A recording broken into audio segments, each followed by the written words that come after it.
जब कोई tax payer income tax की रिटर्न फाइल करता है तो सबसे पहले उसे एनुअल इन्फॉर्मेशन स्टेटमेंट यानी कि AIS चेक करना होता है। इसमें नई एंट्री गवर्नमेंट के द्वारा ऐड की गई है असेसमेंट ईयर 24-25 के लिए, जिनका कि आपको ध्यान रखना है, क्योंकि जब भी आप रिटर्न फाइल करते हैं उसके बाद इनकम टैक्स ऑफिसर आपकी इनकम को मैच करता है जो AIS में आ रही है। यदि उसमें मिसमैच आता है तो आपको नोटिस जारी किया जाता है। तो आप इस वीडियो को अंत तक जरूर देखें ताकि आप सही इनकम टैक्स की रिटर्न फाइल कर पाएँ। CS Satbir Singh YouTube channel पे आपका स्वागत है। Income tax day by day change हो रहा है, ना सिर्फ रूल और नोटिफिकेशन के द्वारा बल्कि टेक्नोलॉजी के द्वारा भी। तो यदि आपको अपडेट रहना है तो आप हमारे यूट्यूब चैनल को सब्सक्राइब कर लें, क्योंकि इस पर हम आपसे रेगुलर ऐसे टिप्स शेयर करते हैं जिससे कि आप टैक्स बचा सकते हैं, इनकम टैक्स की कॉम्प्लायंस कर सकते हैं। आप हमें टेलीग्राम चैनल और WhatsApp channel CS Satbir Singh Taxheal पे भी सब्सक्राइब कर लें। लिंक वीडियो की डिस्क्रिप्शन में भी दिया गया है, कमेंट में पिन किया गया है, ताकि आपको इनकम टैक्स के रेगुलर अपडेट आपके मोबाइल पे ही मिलते रहें।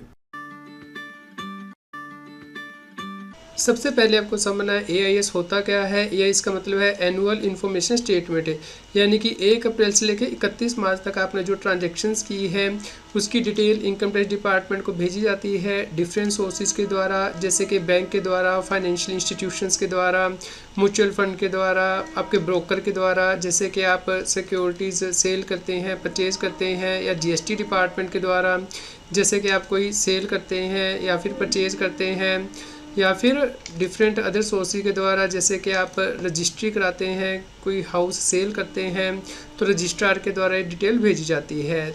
तो ये सभी प्रकार की इन्फॉर्मेशन आपके AIS में आती है, तो इसे आपको चेक करके ही इनकम टैक्स रिटर्न फाइल करनी होती है। तो इसके लिए आप इनकम टैक्स के पोर्टल पे लॉगिन करते हैं, उसके बाद आप यहाँ पे AIS के टैब में जाते हैं, यहाँ पे प्रेस करते हैं और यहाँ पे प्रोसीड करते हैं। उसके बाद आप नए पोर्टल पे रीडायरेक्ट कर दिए जाते हैं। यहाँ पे AIS के अंतर्गत यहाँ पे AIS पे आप प्रेस करते हैं। अब यहाँ पे देखिए टैक्स पेयर इन्फॉर्मेशन समरी और एनुअल इन्फॉर्मेशन स्टेटमेंट 2 टैब दी गई है। यहाँ पे समरी होती है, यहाँ पे इसकी डिटेल होती है एनुअल इन्फॉर्मेशन स्टेटमेंट पे। तो सबसे पहले आप टैक्स पेयर इन्फॉर्मेशन समरी पे प्रेस करते हैं। उसके बाद आप नीचे स्क्रॉल करते हैं तो यहाँ पे आप देख सकते हैं कि डिफरेंट प्रकार की इनकम आपकी आती हैं, जैसे कि डिविडेंड इनकम, या फिर आपने शेयर्स म्यूचुअल फंड सेल किए हैं, या फिर आपने बिजनेस रिसीट ली है, यानी कि आपका कोई TDS कटा है तो बिजनेस रिसीट के अंतर्गत अमाउंट आ रहा है। आपने GST नंबर लिया हुआ है, GST की रिटर्न भरते हैं तो GST की टर्नओवर यहाँ पे आ रही है, परचेज की है सिक्योरिटी म्यूचुअल फंड, तो ये यहाँ पे समरी आ जाती है। अब आप इसकी डिटेल चेक कर सकते हैं। तो डिटेल चेक करने के लिए आप एनुअल इन्फॉर्मेशन स्टेटमेंट पे प्रेस करते हैं। अभी यहाँ पे डिफरेंट टैब होती हैं, जैसे कि TDS और TCS से रिलेटेड इन्फॉर्मेशन इस टैब में आती है। स्टेटमेंट ऑफ फाइनेंशियल ट्रांजेक्शंस, जो स्पेसिफाइड ट्रांजेक्शंस हैं वो आप यहाँ पे चेक करेंगे। SFT इन्फॉर्मेशन के अंतर्गत, जैसे कि जो सिक्योरिटी परचेज की गई हैं, सेल की गई हैं। इसके अलावा आपने जो टैक्स पे किया है वो पेमेंट ऑफ टैक्स के अंतर्गत आता है, जैसे कि एडवांस टैक्स या फिर सेल्फ असेसमेंट टैक्स आपने पे किया है। जो डिमांड या रिफंड है वो डिमांड या रिफंड की टाइप के अंतर्गत आता है, जैसे कि आपको इनकम टैक्स का रिफंड मिला है तो किस डेट को मिला है, कितना मिला है। इसके अलावा अदर इन्फॉर्मेशन भी होती है, जैसे कि आपकी जो GST की टर्नओवर है, आपने GST रिटर्न फाइल की है, तो डिफरेंट टाइप के अंतर्गत इन्फॉर्मेशन आती है। तो अब इसमें गवर्नमेंट ने नए बदलाव किए हैं। तो अब जो नई इन्फॉर्मेशन ऐड की गई है उसमें सबसे पहली जो इन्फॉर्मेशन है वो है वर्चुअल डिजिटल एसेट, यानी कि जैसे कि क्रिप्टो करेंसी टैक्स आप ट्रांसफ़र करते हैं तो उस केस में TDS काटा जाता है और उसके ऊपर भी इनकम टैक्स लगता है। तो इसकी रिपोर्टिंग अब आपके AIS और TIS में होगी, जैसा कि आप अपने स्क्रीन पे देख सकते हैं कि अब 2 प्रकार की रिपोर्टिंग होती है। जैसे कि जैसे ही आप अमाउंट ट्रांसफ़र करते हैं वर्चुअल डिजिटल एसेट का तो TDS काट लिया जाता है क्वार्टरली बेसिस पे। इसके लिए डायरेक्टर TDS रिटर्न फाइल करता है तो उसके बेस पे इन्फॉर्मेशन आपको दिखाई देगी। इसके अलावा यदि आप in kind virtual digital asset transfer किया है, मान लीजिए आपने एक क्रिप्टो करेंसी के बदले में दूसरे क्रिप्टो करेंसी एक्सचेंज की है, तो उस केस में भी TDS काटा जाता है। तो इसकी इन्फॉर्मेशन तो आएगी ही TDS से। इसके अलावा जो डिडक्टर है वो 26QE में एक स्पेसिफाइड फॉर्मेट में इसकी रिपोर्टिंग करता है, तो जो कंसिडरेशन दिया गया है ट्रांसफ़र पे उसकी रिपोर्टिंग भी आपको सेपरेटली दिखाई देगी। तो इस केस में क्योंकि ये इन्फॉर्मेशन डुप्लीकेट हो जाएगी, एक तो TDS से ये इन्फॉर्मेशन आएगी यदि इन काइंड में ट्रांसफ़र किया गया है, एक 26QE से आएगी।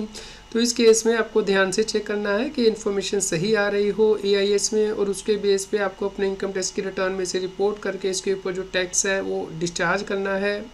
दूसरी जो इंपॉर्टेंट इन्फॉर्मेशन आएगी वो है ऑनलाइन गेम से रिलेटेड। तो यदि आप ऑनलाइन गेम खेलते हैं तो उस केस में आपको विनिंग होती है, तो उस केस में भी TDS काट के ही आपको पेमेंट दी जाती है। तो इसकी इन्फॉर्मेशन भी अब एआई इसमें रिफ्लेक्ट होगी।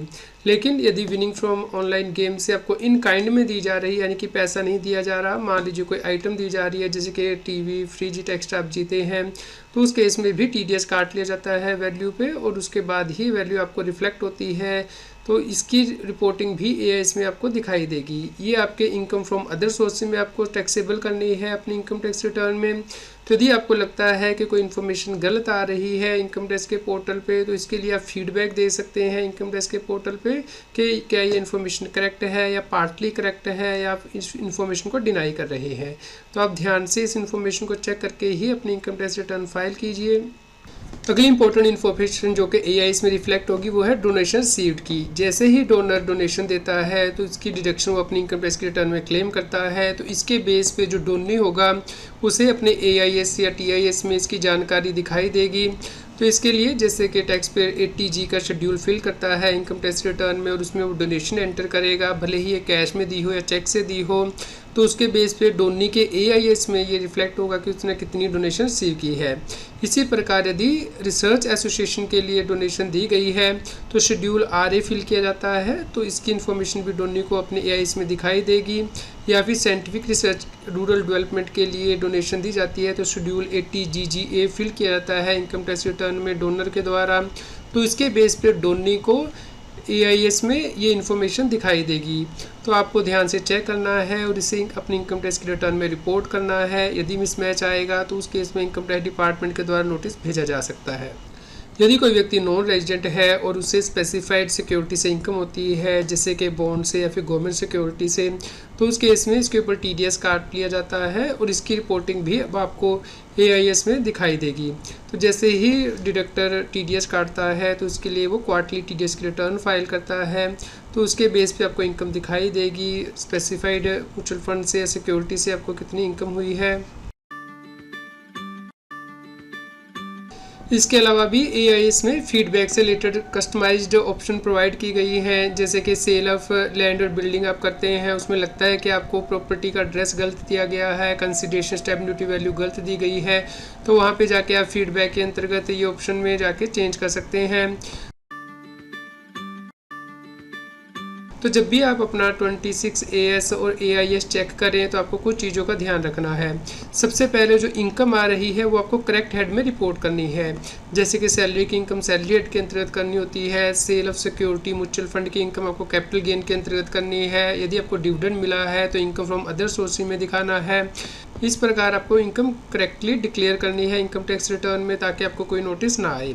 दूसरा, आपको TDS को मैच कर लेना है, जो आपका TDS 26AS में आ रहा है, जो आपकी बुक्स के अकॉर्डिंग आ रहा है, मैच करना चाहिए।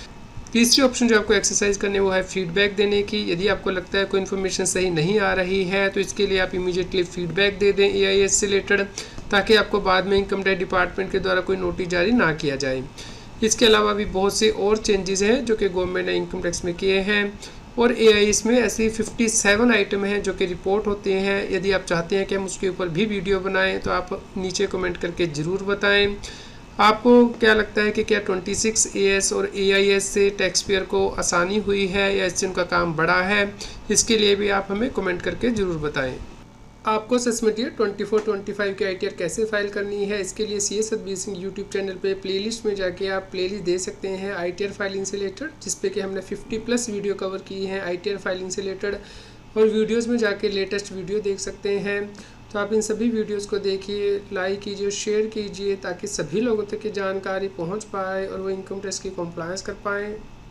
रेगुलर टैक्स अपडेट के लिए इस चैनल को सब्सक्राइब करें। आप हमें Telegram app CS Satbir Singh Taxheal पे ज्वाइन कर सकते हैं, ताकि आप GST और इनकम टैक्स के रेगुलर अपडेट अपने मोबाइल पर ही प्राप्त कर सकें।